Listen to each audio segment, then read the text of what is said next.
Good evening. Welcome to The Verdict. My name is Delia Chaya, and I'm standing in for your favorite presenter of the show, Patrick Soko. Tonight, or this evening rather, in the studio we have Mr. Sam Phiri, who is the consultant for LAS. This is a different type of LAS. This one is Literacy Association of Zambia. Mr. Phiri, you're welcome to the show. Thank you. Good evening, viewers. And we have another gentleman with us, Mr. Victor Silumbwe, who is a board member of the same LAS association. Remember, it's Literacy Association of Zambia. You're welcome to the show. Thank you, and good evening, viewers. Thank you.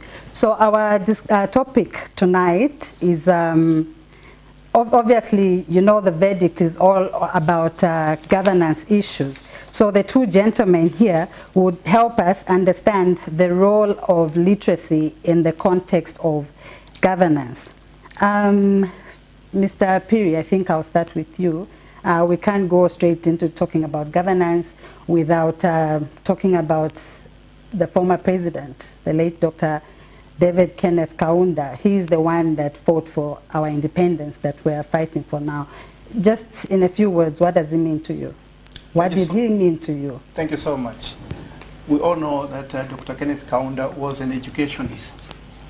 In other words, he promoted literacy. He was a colossus of a man in terms of literacy. So his demise is a huge blow to the literary world.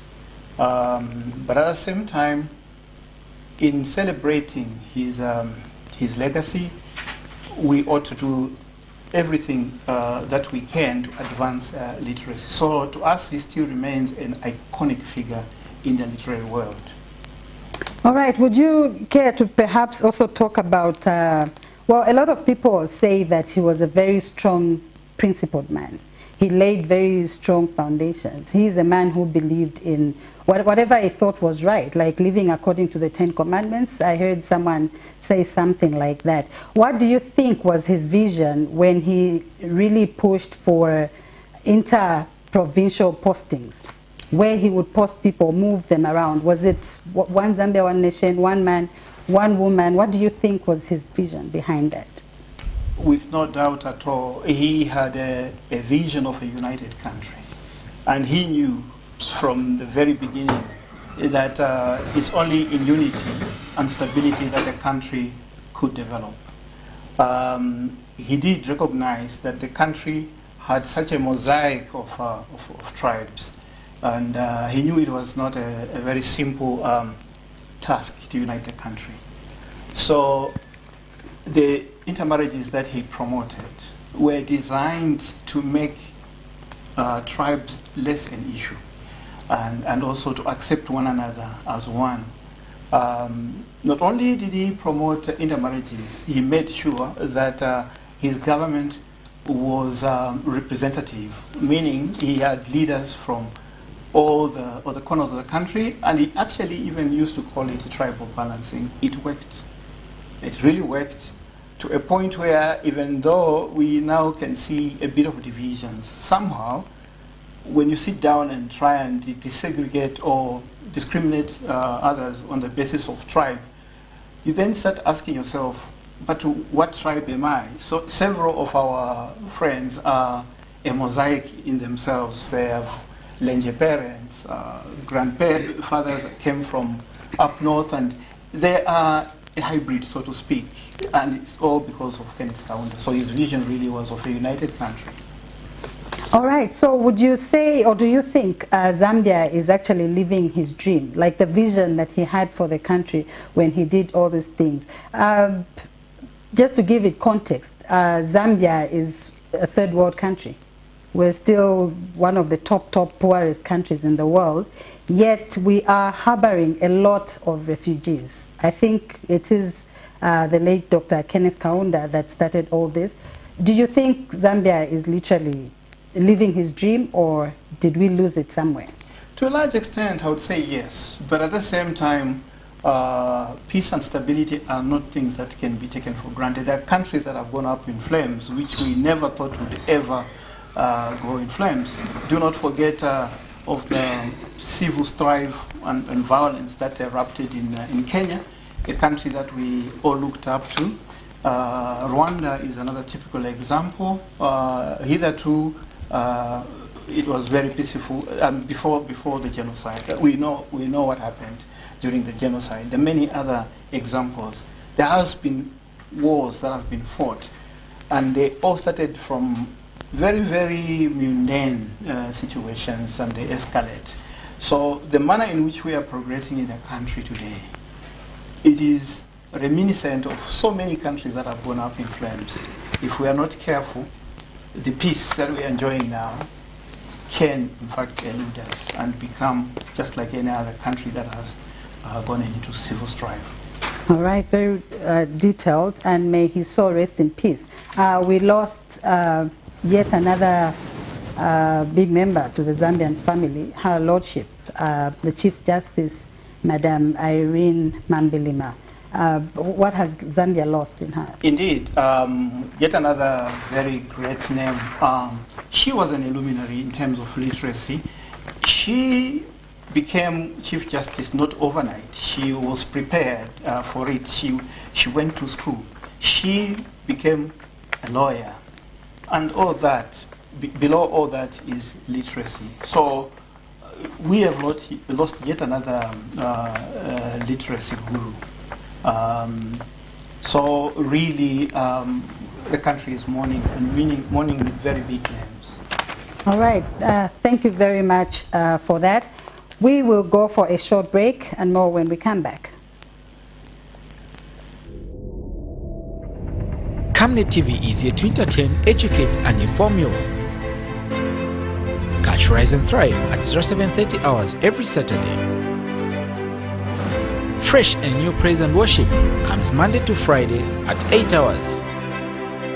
Kids need to be glued to the TV every weekday at 09 hours for their favorite cartoons. Off the pitch with the boys as they talk about sport on Saturdays at 0930 hours.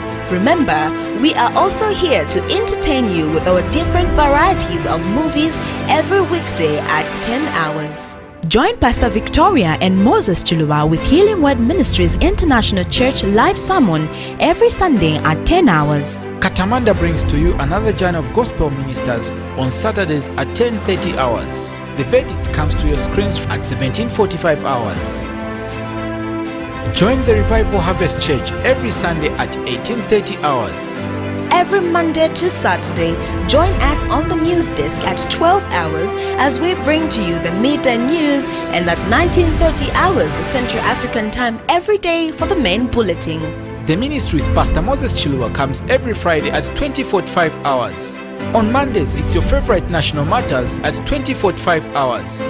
Wednesday and Thursday, Pastor Victoria and Moses Chilua are on Partnership of Greatness with different spiritual teachings at 20:45 hours. And Frank on Camnet comes to your screen every Tuesday at 20:45 hours. Camnet TV, not just another channel. Welcome back. Tonight we are discussing the role of literacy in the context of governance. Mr. Piri, maybe I'll start with you. Can you tell us about your organization, the Literacy Association of Zambia? Thank you. Allow me to pass it on to the board member.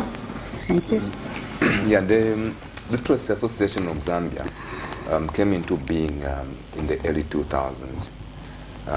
Over the years, the organization has been a bit dormant. Largely, this was due to financial challenges. However, the organization was participating in a number of literacy activities at the international scene, using umbrella organizations that were supporting its participation. The vision of the organization is we envision a well-informed society with a progressive reading culture. That's basically what we envision as an organization. And if I may ask, how do you intend to achieve your vision? There are a number of strategies that we have put in place as an organization, and one of which is we support continuous development programs for teachers or people that deliver literacy lessons to the pupils.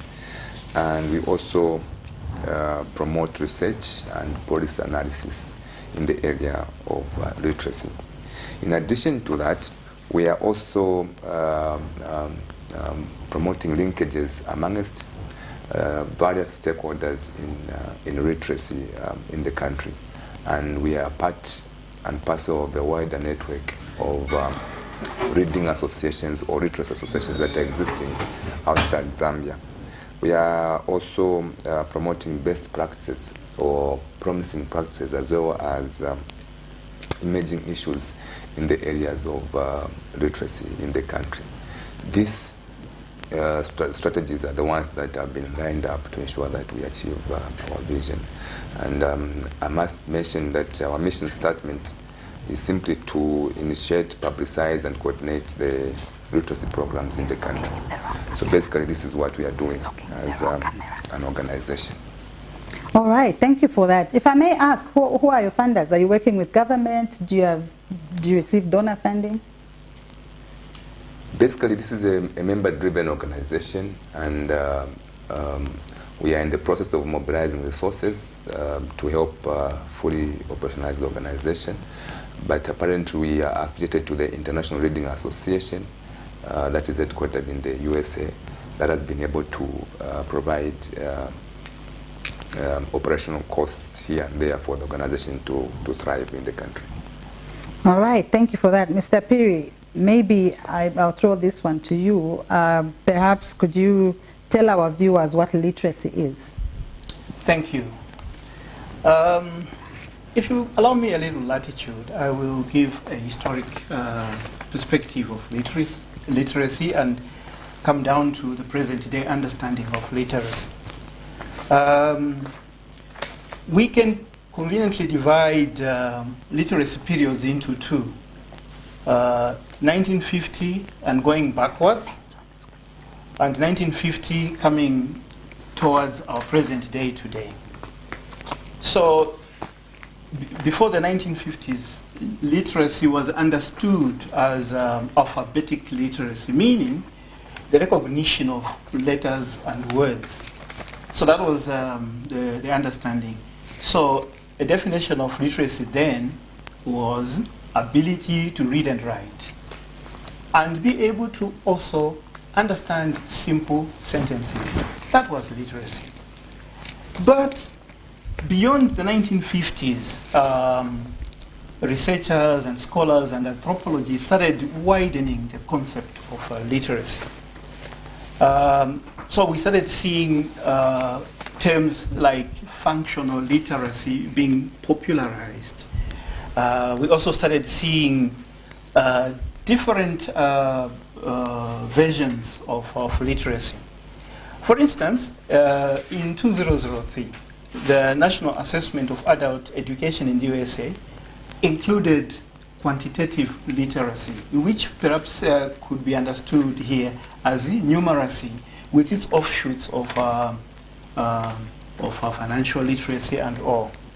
In 2015, the UN Statistics Division defined youth literacy rates as the percentage of youths between 15 and 24 years who could read and write with understanding. So you can see that even though the very, very formative stages of the understanding were just alphabetic numeracy, literacy, we start to see the expansion of the meaning. And much more recently, in 2018, UNESCO included writing, printed materials,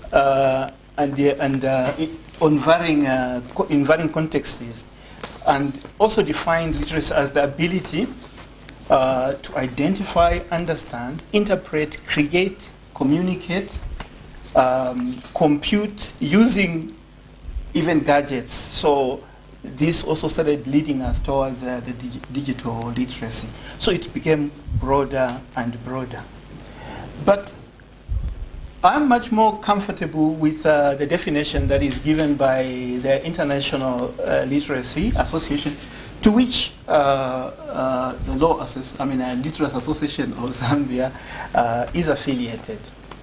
So we talk about literacy in its broader sense. In a nutshell, it's the ability to understand one's environment, and be able to navigate the environment for development. Very well explained. Can you kindly maybe explain to our viewers, like, what is governance in your own terms? So governance really is about structures and processes. Now, these structures and processes are designed to ensure accountability, transparency, responsiveness, the rule of law, stability, equity, and inclusiveness, including things like empowerment and broad-based participation. Now, governance also includes norms and values and the rules of the game. Now, the word governance should not be limited to government. Governance is indeed a root word for government, but it is not limited to government. Governance occurs at different levels. But of course, when you start talking about good governance, then you tend to narrow it down to governance, government function. So this is, in a nutshell, what I would say governance is. All right, thank you for that. We shall go for a short break, and of course, more when we come back.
Zambia has embarked on an economic journey for individual financial emancipation, empowering its citizens through land acquisition and developing the nation through agriculture. This time, Zambians are coming together, taking it upon themselves with the help of government to develop this great nation by taking individual responsibility and ownership of this great nation.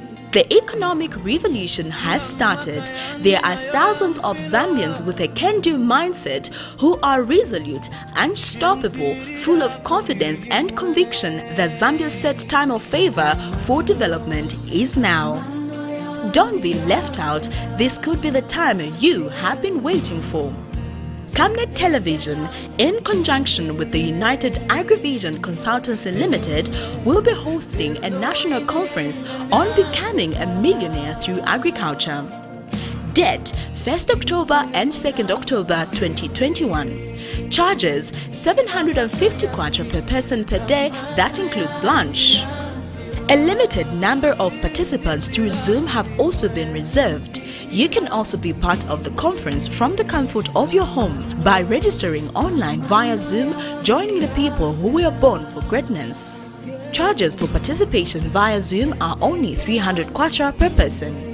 Time 0730 hours to 17 hours. Registration and confirmation of attendance will take place on the 29th of September 2021. Time 14 hours to 17 hours. Venue, the Healing Word Ministries International, the home of Camnet Television in Abex Hill, Kabulonga Road, Lusaka.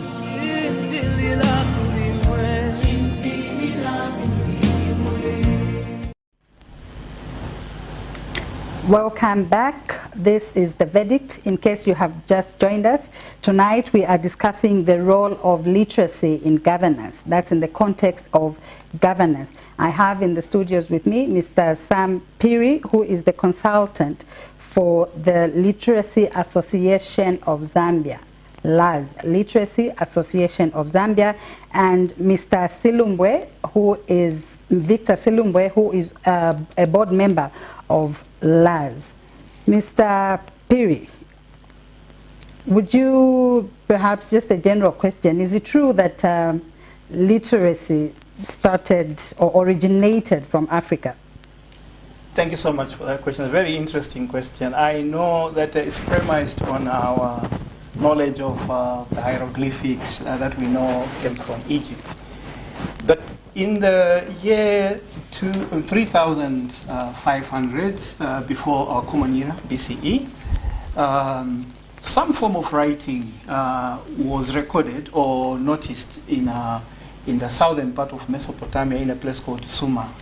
And that kind of writing, which on record is the earliest form of writing, or literacy if you like, maybe numeracy. So what people started doing, Mesopotamia became a very, very important trading area. Like the worlds were converging there. So there was so much trading. So huge volumes had to be recorded somehow. As you know, necessity is a mother of invention. So people started finding ways of recording the business transactions that were taking place. For instance, if somebody was selling fish, they would have out a piece of wood into a shape of a fish. Sorry to cut you short. We might have to take in a caller.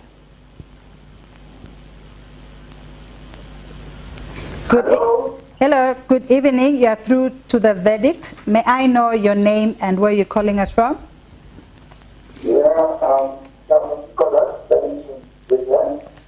Sorry, you're calling from Woodlands? Mufulira. And your name, please? All right, you can go ahead with your contribution, please, or question. Yeah, I just wanted to contribute over the law of literacy in the country. There are two things in the Department of Community Education. Currently, that illiteracy in our community really affects the way people perceive governance issues. So it's only taken with the different policies to make sure that people in the grassroots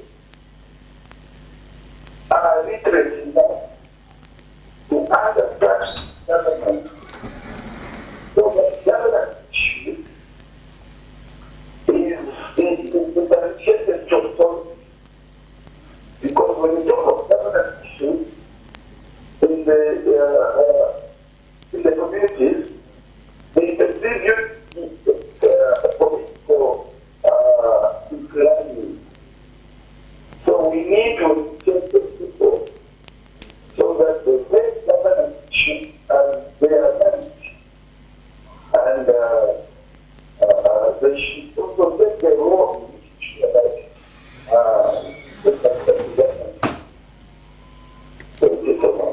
Thank you for your call, Mr. Chama. Mr. Phiri, would you like to take that one on? Are there any policies that encourage literacy? I'm very grateful for that question. That question helps us to understand the broader meaning of literacy.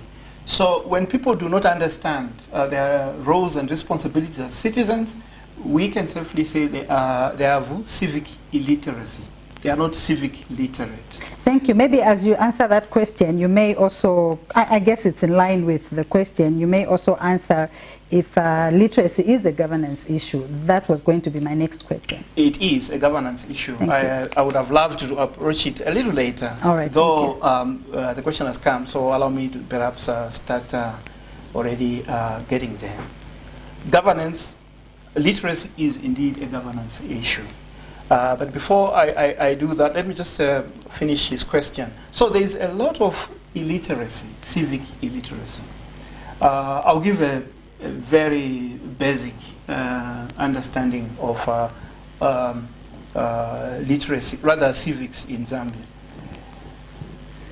For instance, a member of parliament, the primary function of a member of parliament is to make laws. in Parliament. And these laws are not just made in abstract. What each member of Parliament should do, he has a constituency that he represents. For instance, I'm a member of Parliament from a mining constituency. I'm hosting mines, and yet the proceeds from the mines are not benefiting my community. When I'm in Parliament, my job is to try and look at the laws that can be enacted that can compel the mines to make sure that some of the monies from the proceeds benefit the community. That is essentially the law of a member of Parliament's role is not just to go and inspect a broken culvert in Kalabo. No. It's not about promising his constituents that he will build bridges. That essentially would be the role of councillors. And when a country starts strengthening its decentralization, we will start realigning the roles of the members of Parliament and the roles of councillors. So would you say it's good then that to be a member of Parliament or to stand for that position or even to be a councillor, one needs to have a grade 12 certificate? I think it goes beyond just having a qualification. They must understand the roles of a member of Parliament who is a lawmaker and a councillor. The roles must be understood. They are not different. Well, they are different, but they are harmonious. Because if a lawmaker makes laws that will favor the development of his constituency, a councillor will find it easy to access the funds and develop his ward and district. So that's how these two should be understood. Yeah, I just wanted to build on that because, as Mr. Peter has explained, there has been a lot of misunderstanding in terms of the civic literacy in the country. You find that most of the people that are also standing as candidates for member of Parliament in this coming election, they would promise or mention things that they would do which are actually the role of the central government. So you could imagine that this literacy, the civic literacy levels are quite high in the country. And this is all because people have not come to understand the broader perspective of literacy in the country. This being the case, no wonder people now tend to pronounce or promise things which they may not even do, because ultimately that's the role of the central government. All right, thank you very much. In case you want to contribute on this show, you can call the numbers on your screens. That's 0968 675273 and 0973 167840. Please call in to make your contributions, or if you have any questions you would like to ask. Mr. Piri, I'll get back to you. Based on the response that you gave earlier, would you say that the Zambian citizenry is civically literate? I would not say that. The level of civic literacy is rising, but not at the rate and pace one would say is appreciable. We have a lot to do in order to educate our citizens. For instance, things that do happen at times in our society, if we were literate in terms of civics, we would not allow them to happen. You do not expect a government minister to donate money that has come from Treasury, using the word donate money from Treasury to a health institution or a school. That's not a donation. The right thing is the money should be allocated. So we must clearly understand the difference between allocation, government allocation, and a donation. You can only donate when monies are coming from your pockets. So when the levels of literacy start rising, we will not allow that kind of thing. We should not be seen to be benevolent when we're using government money. You can only be benevolent when you're using your own money. So in a well-functioning governance system, monies are not donated by leaders. They are allocated through the right ministries. Oh, very well said, very well put. So since you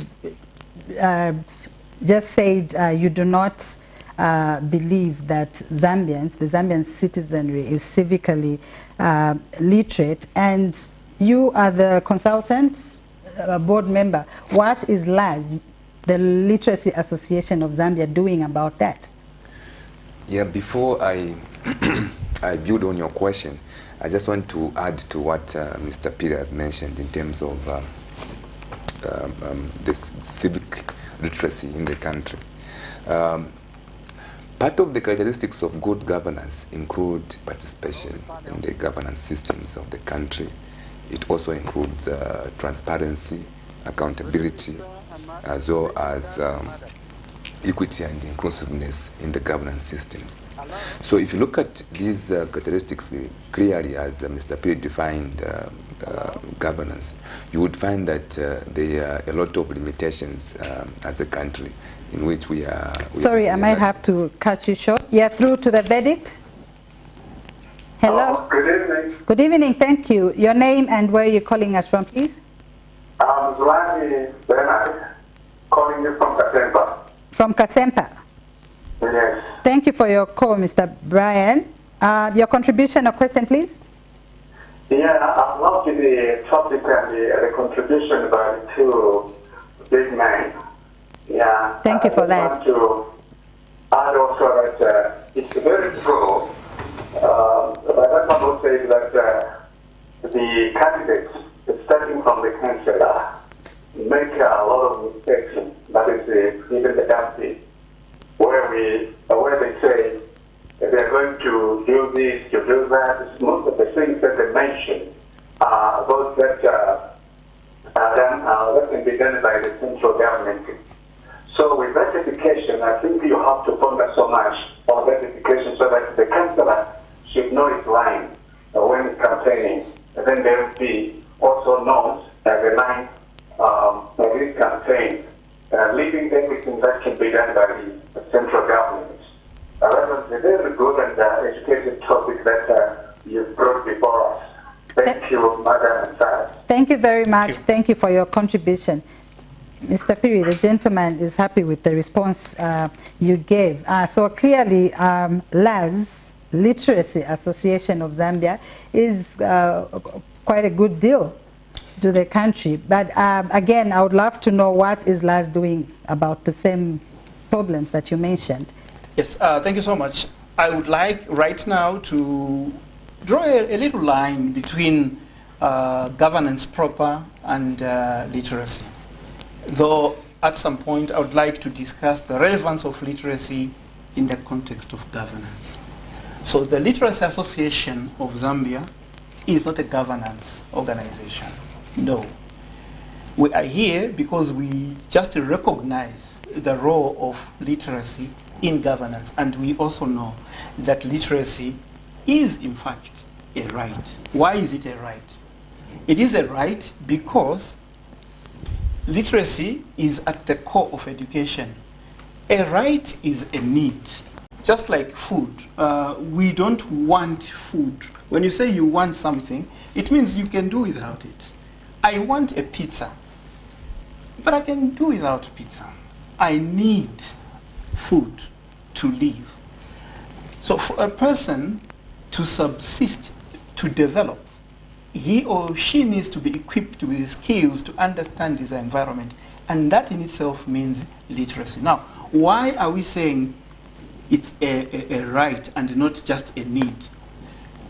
In law, we do not use the word need. For all the human needs, like shelter is a need, clothing is a need, food is a need, the word need is not strong enough, you know. So we upgrade it to give it the kind of gravity it demands. That's why we call it a right. A right. So literacy is a right. Children, adults need to have literacy to be able to navigate life. So this is the relevance of literacy in governance. Because Just if I may ask, is it part of the human rights yes, charter? literacy is indeed a human right. If you view it in the context of education, it is. All right, I wanted to find out the stated ones, the laid ones. If we go on Google and right Google to human education. rights, it's the right to education. Education, yes. Okay, just wanted to clarify but that. organizations like UNICEF and UNESCO would still insist that literacy is a right. Yeah, because like we broadened the understanding of the literacy concept to mean the ability to understand one's environment, the ability to use the environment productively for human development. So that in itself makes literacy a human right. So this is why Literacy Association of Zambia, as it promotes literacy, as you remember what my colleague said, our vision as LAS is to see a society that is developed through its ability to read and understand its environment. Exactly. So that is what we want to promote. So at the core of this development is literacy. Thank you for that. We are going to take yet another short break. More when we come back. Zambia has embarked on an economic journey for individual financial emancipation, empowering its citizens through land acquisition and developing the nation through agriculture. This time, Zambians are coming together, taking it upon themselves with the help of government to develop this great nation by taking individual responsibility and ownership of this great nation. The economic revolution has started. There are thousands of Zambians with a can-do mindset who are resolute, unstoppable, full of confidence and conviction that Zambia's set time of favor for development is now. Don't be left out. This could be the time you have been waiting for. Camnet Television, in conjunction with the United AgriVision Consultancy Limited, will be hosting a national conference on becoming a millionaire through agriculture. Date 1st October and 2nd October 2021. Charges 750 kwacha per person per day, that includes lunch. A limited number of participants through Zoom have also been reserved. You can also be part of the conference from the comfort of your home by registering online via Zoom, joining the people who were born for greatness. Charges for participation via Zoom are only 300 kwacha per person. Time 0730 hours to 17 hours. Registration and confirmation of attendance will take place on the 29th of September 2021. Time 14 hours to 17 hours. Venue, the Healing Word Ministries International, the home of Camnet Television in Abex Hill, Kabulonga Road, Lusaka.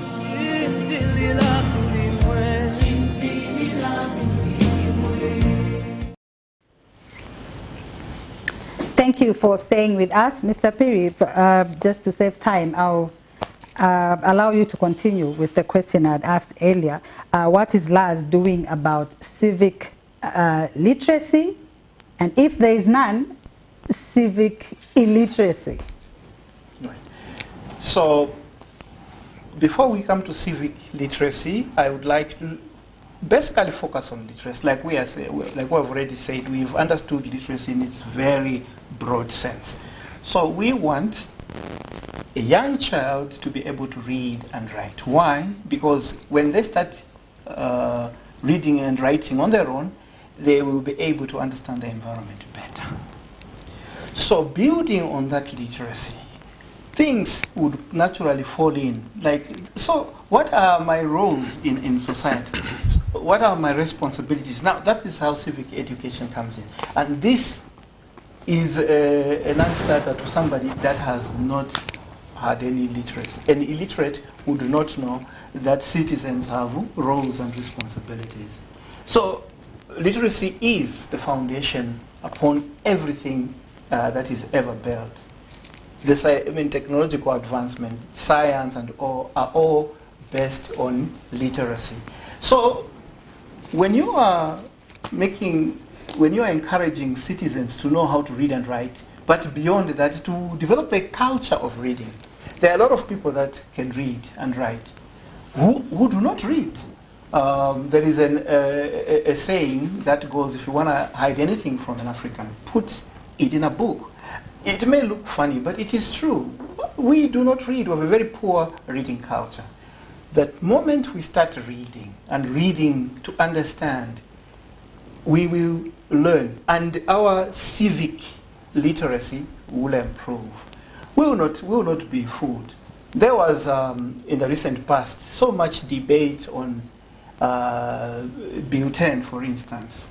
A lot of people, there were protagonists and antagonists of Bill 10. Believe me, 80% of the people that were talking about the bill did not understand it, they did not read it. All right, sorry to cut you short. We have a caller. Hello, you're through to the verdict. Good evening, thank you. Good evening, madam. May I know your name and where you're calling us from? This is Benedict Mulenga from Kapilwe. Thank you for your call. Your contribution or question, please. Okay, yes, I've been following the discussion very well. Thank you. My concern, I would like to just find out from the panelists if we are able to, as teachers, to affiliate to that group, or we are not. And if anything, is there any benefits that teachers can have? Thank you for your question. Mr. Victor, Mr. Piri, what qualifies one to become a member of the Literacy Association of Zambia, LAZ? Actually, most of our members are teachers. The teachers that are teaching literacy in our schools, we have a number of them that are members. And therefore, if she would want to find out more about how she can, as a teacher, join the association, she can simply visit our website, literacyassociationofzambia.org, or she can call myself or the secretary of the association.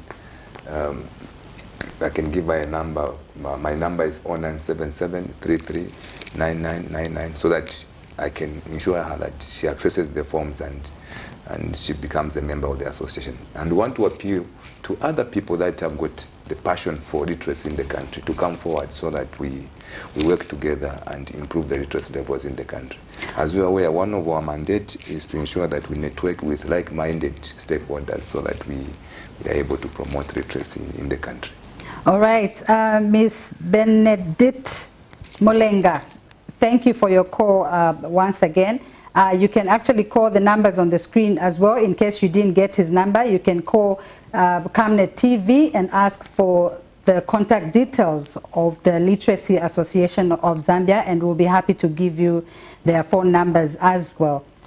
Mr. Piri, in your own view, what can bring out the desired literacy outcome? We must embark on an aggressive literacy development program as a country under the auspices of the Ministry of General Education. And all the NGOs that have anything to do with literacy must come together and work hand in hand to promote reading. Teachers, on their part, should take a keen interest in ensuring that children start reading or learn how to read at a tender age. When we have a reading culture, we are going to develop. And the other thing is, allow me just to add, if you will, the Literacy Association of Zambia is for anyone that is enthusiastic about literacy. I am not a teacher, but I'm enthusiastic. I was identified because I love reading. I became a member. So any person can become a member. Teachers are natural members. So the website has instructions on how to join, to become a member. So you go to our website, Literacy Association of Zambia, justinfu.org. Then there is somewhere where it shows how to enroll as a member. All right, there you have it, our dear Camnet viewers. If you want to get more details about LAZ, you can simply go to their website, Mr. Piri, if I'm right. That's Literacy Association of Zambia.org. I'm happy. This is a very interesting topic. There's a certain group of people that make fun of us black, for lack of a better term, to say if you want to hide anything from a black man, simply put it in a book. As much as it is funny and sounds like a joke, to me I think it's not a joke. I can literally hide something, especially in the Bible. For Zambians, let's move away from that. Books, yes, we bump into them, we come across them, but there's definitely people that haven't even touched their Bible, the most important book on earth. If I hid something in there, I'm sure even 100 million. For a Zambian, I agree. Not to talk bad about my fellow Zambians, but please, my point is let's push. Let's, you know, have the zeal. Let's want to learn. Let's need to be literate. We're going for a short break and more when we come back.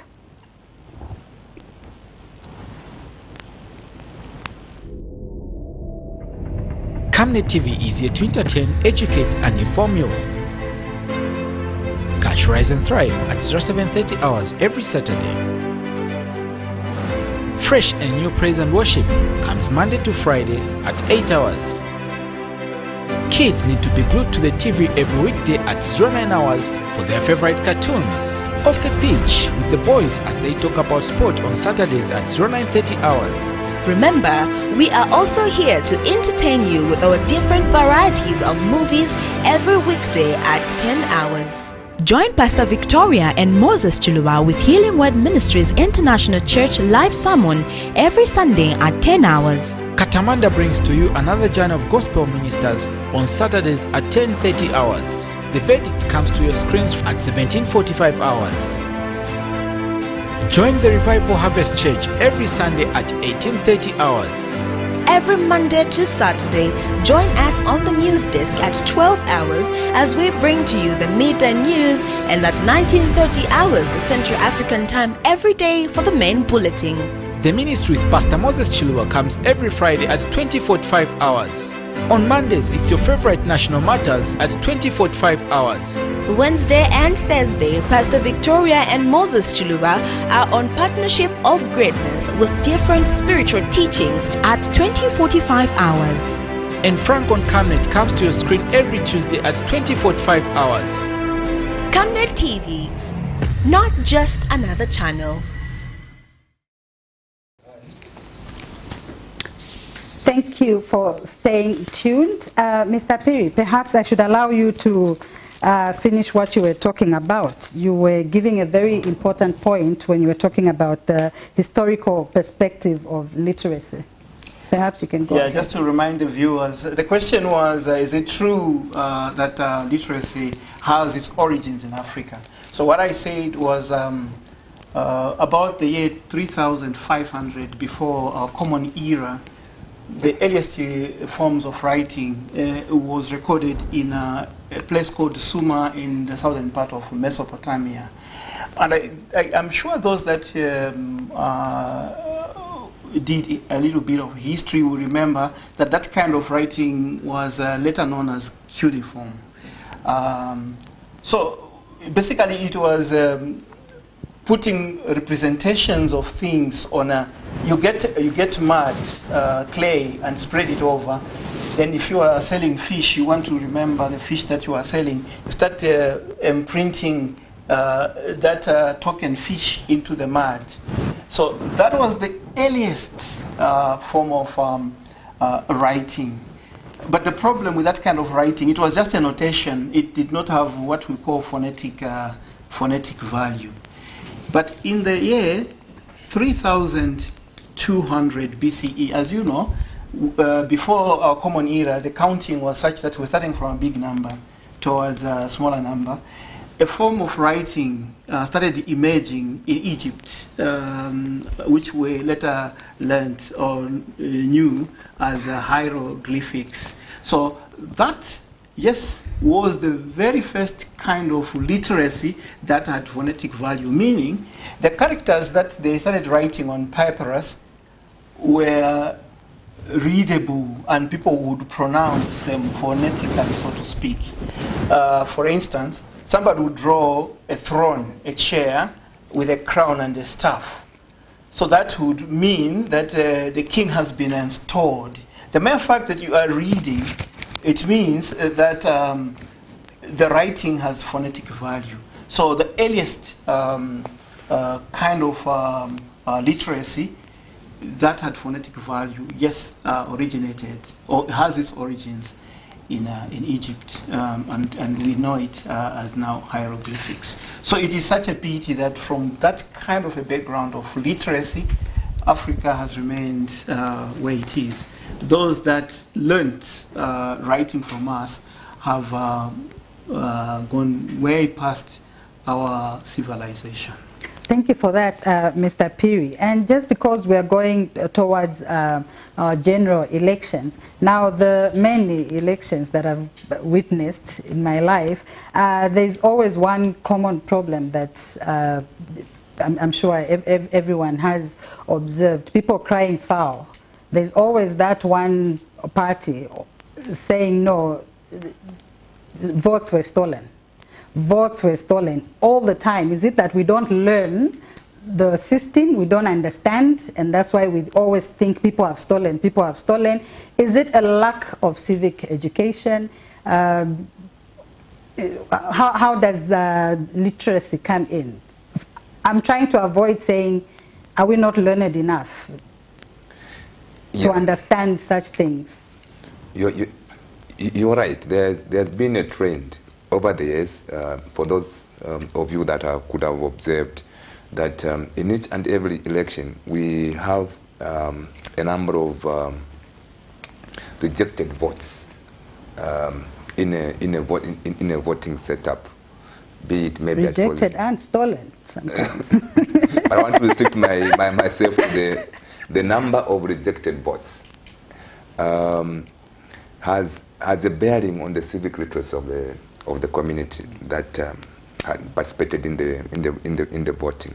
So you could imagine that the higher the number of rejected votes, it means it may interpret in civic literacy that people did not understand how, just to mark the X for them to vote.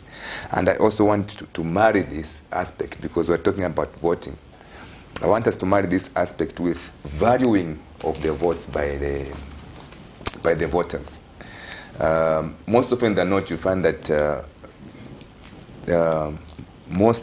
some of the voters would not really value their votes, as it were, but they would rather use their vote because they've been swept away by maybe some BS, maybe some token or some kind of corruption by the candidates. But if people are civically literate, they would want to be convinced on ideologies that will really help them to, develop their constituency or the ward, or it would be maybe the entire country. So the aspect of civic literacy there is more of being convinced by the political parties' ideologies that will convince you to vote for them. So that aspect of civic literacy is very, very important in the country. Unlike a situation whereby if they buy you beer today, then tomorrow you go and vote for them. So at the end of the day, it has to start with the aspiring candidate himself. He needs to be literate enough and to be comfortable in his own skin, to say, I can do this, I am qualified, I don't need to pay people to vote for me. Yeah. They will need the candidate should be able to sell themselves, sell their ideologies. Then the people would choose the preferred candidate for them to vote for. So literacy in that aspect is very, very important. But we don't want it to be overshadowed by these events of people throwing money, people throwing a number of things to who the voters. But it's important that people are civically literate. They elect or vote. Would we be right to say that that's a sign of illiteracy? Civic illiteracy, yes. Civic illiteracy. Yeah. Giving out money, throwing money at people, buying votes, so to say. Yeah. So Lars would say that is a pure sign of illiteracy. Illiteracy, because we're supposed, in the broader sense, Mr. Piri defined literacy in the broader sense, because that's their anchor for as a foundation for development. All right, thank you for that. And just before we close, perhaps this is the last question. What else does Lars do to promote literacy? Yeah, so the Literacy Association of Zambia is a member of, like I said earlier, is affiliated to the International Literacy Association. Then there are certain literacy challenges that are unique to Africa and Zambia. So these literacy associations come together and form what is referred to as the Pan-African Literacy for All. So Pan-African Literacy for All is like a platform, and conferences are held every 2 years. So when we go to those conferences, we learn literacy challenges in each and every country. And we try and prescribe solutions. And I'm happy to say that Zambia this year is hosting a PALFA, that's a Pan-African Literacy Association for All, for the first time. It will be, the conference will be at Mulungushi International Conference Center. So at that Mulungushi International Conference Center, Zambia will present to the entire world the advances that it has made in literacy and the challenges. And we discuss literacy in everything. We discuss it in the context of the emerging challenges like COVID-19, like climate change. So our theme for this conference is so appropriately coined. It is repositioning literacy in the context of emerging challenges and opportunities for Africa.